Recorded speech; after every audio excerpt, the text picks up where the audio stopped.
everyone, welcome back to my channel. If you are new, my name is Nikki with Montana Crochet Creations. Today's tutorial is for this 4th of July drink coaster here. I made this to go along with my 4th of July placemats. I will make sure I link that up in the right hand corner of this video so that way you can make the matching set. I think this coaster turned out really cute. I'm going to make 6 of them.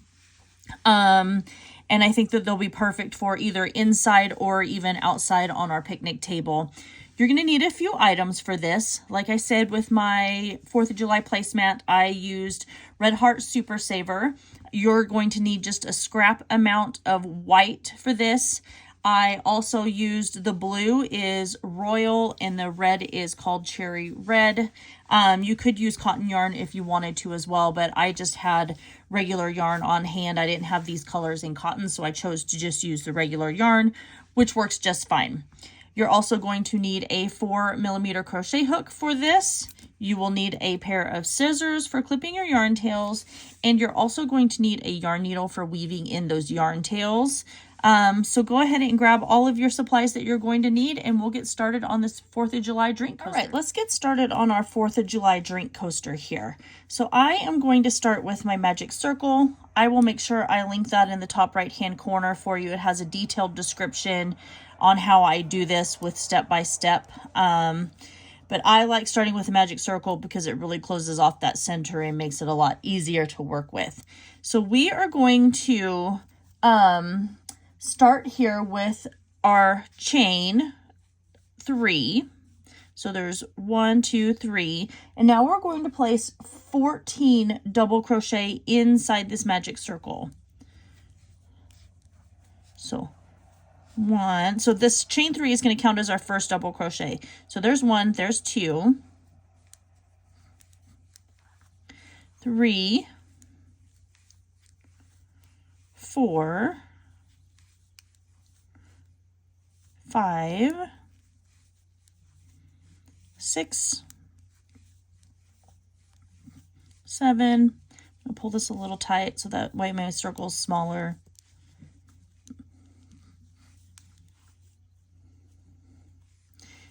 8.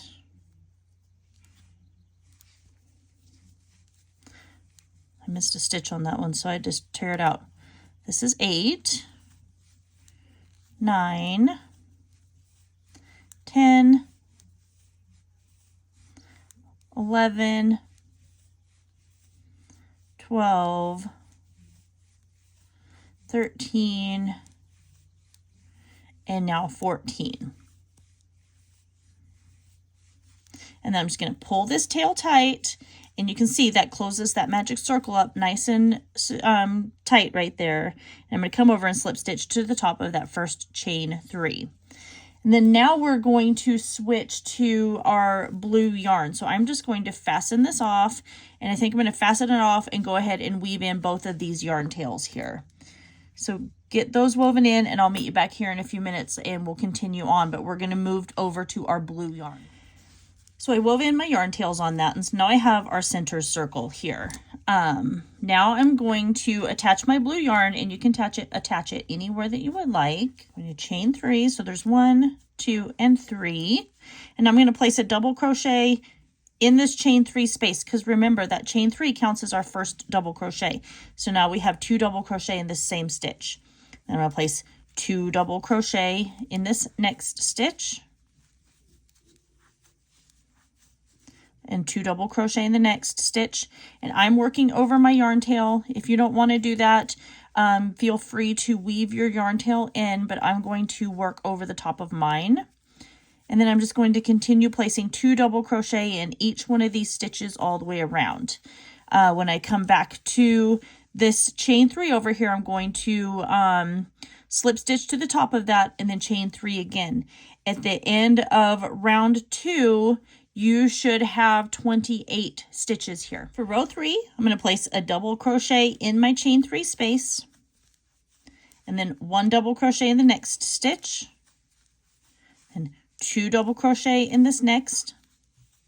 So going back into that same one, then 1 double crochet in the next stitch here, and we're going to repeat that all the way around. So 2 double crochet in this next one. So your repeat pattern is going to be 2 double crochet in one stitch, 1 double crochet in the next stitch. And you're going to do that to all the way till you come back over to the top, to this chain 3. And then you're going to slip stitch to the top of that very first chain 3 and then chain 3 again. For round 4, I'm chaining 3, and then I'm going to place a double crochet in my chain 3 space. Then I'm going to double crochet in the next 2 stitches, just placing 1 in there. So 1 and 2. Then I'm going to place 2 double crochet in the next stitch. And 1 double crochet in the next 2 stitches. And then 2 double crochet in the next stitch, and 1 double crochet in the next 2 stitches. And I'm going to repeat that all the way around. I forgot to mention at the end of round 3, I had 41 stitches here. So keep working this one, and you're still going, when you come over to this top of this chain 3, we are going to change to our red yarn. So I will see you back here when I am done with round 4 and I'm changing to my red yarn. So I finished round 4, and then I went ahead and wove in my yarn tail on that one. So now I'm going to grab my red yarn here. Oh, and at the end of round 4, I had 55 stitches. So I'm just going to attach my yarn, and like I said, you can attach it anywhere you want. So I'm going to attach it at the top of that chain 3 where I ended. And I'm going to grab my red yarn and attach that, and I'm going to chain 2. Now we're going to place a half double crochet in this chain 2 space. My chain 2 is not going to count as a stitch. And then I'm going to half double crochet in each stitch all the way around with my red, working over my yarn tail again, so that way I don't have to weave that one in as well. And then I'm still going to come over, slip stitch to the top of this first half double crochet that I created, and then I'm going to fasten off and weave in my yarn tail. So I will see you back here when I am done with that. You should still have 54 stitches. Hopefully I didn't get off on my count whenever I was counting. That does happen every once in a while, but I said I had 55 stitches here. So continue working this. I'll see you back here in a few minutes, and we'll just take a look at our 4th of July coaster once we're done. All right, and there we have it. I wove in my yarn tail, and this is what my 4th of July coaster looks like. And I'm going to make 5 more of these. I think it turned out really cute. It's going to go really good with the crochet 4th of July placemat that I made. And then hopefully you guys will stay tuned, because I'm going to be making the matching napkin ring that will go along with this as well. So I think it's going to be really absolutely perfect for our table on 4th of July. So I hope you guys all enjoy this video. If you did enjoy this video, make sure you hit that join button down below. That's going to give you access to every single one of my videos, just like this one. And it does help me buy supplies. Make sure you guys like, comment, share, and subscribe. Don't forget to ring that notification bell, as I do post tutorials here every single week. And it does help my videos show up in the YouTube algorithm. I love you guys all so very much, and I will see you in my next video.